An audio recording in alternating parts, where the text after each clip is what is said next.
ఇప్పుడు ఈ తెలుగుదేశం ప్రభుత్వం వచ్చినాక మన చంద్రబాబు నాయుడు గారు ప్రతి నెల పండగ 1వ తేదీ నాడు పెన్షన్ ఇస్తూ వాళ్ళు పండగ వాతావరణం చేస్తూ ఉన్నారు. ఎందుకంటే ఆ రోజుల్లోన 25 రూపాయలు ఏమిటికి చాలేటివి కాదు, ఏం కాదు. ఈరోజు అట్లాంటివి ఈరోజు 4000 పెన్షన్ అంటానంటే ఖచ్చితంగా కూడా వాళ్ళు ఎంత ఆనందంతో తీసుకుంటున్నారు అంటానంటే అంత ఆనందంతో తీసుకుంటున్నారు. అట్లాంటివి కూడా ఇంకా ఎన్నో ఈ ప్రభుత్వం ఖచ్చితంగా కూడా తెలుగుదేశం పార్టీ అన్నిట్లో కూడా ముందుకుంది.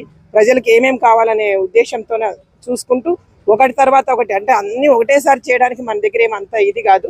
ఎందుకంటే గత ప్రభుత్వం వాళ్ళు చేసినటువంటి అప్పులన్నింటిని కూడా పూడ్చుకుంటూ అదేవిధంగా ప్రజలకు ఇచ్చిన మాటలు ఒక్కొక్క కోరిక కూడా నెరవేరుస్తూ పోతా ఉన్నాయి. కానీ అన్ని అంటే ఇప్పుడు వాళ్ళు అంటున్నారు అన్ని ఒకటేసారి చేస్తామని చెప్పినారు, ఒకటేసారి చేయాలి కదా అని.